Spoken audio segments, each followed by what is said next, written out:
ఇందులో టీటీడీ వైఫల్యం లేదు. టీటీడీ అధికారులు బాగా చేస్తున్నారు ఈ మధ్య, క్రితం కంటే ఎంతో బెటర్.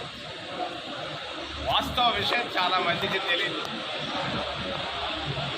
భక్తులు రాత్రంతా ప్రయాణం చేసి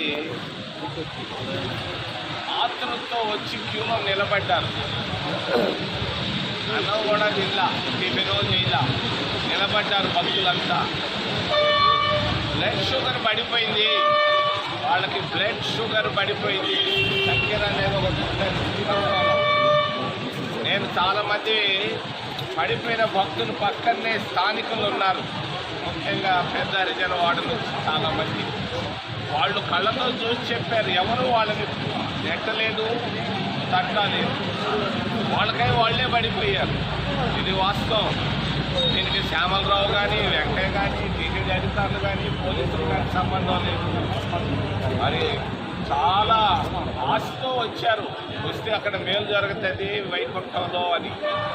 మరి కడుపు నిండా ఏమీ తినకుండా వచ్చి క్యూ లైన్లో నిలబడ్డారు, అక్కడికక్కడికే పడిపోయారు, చచ్చి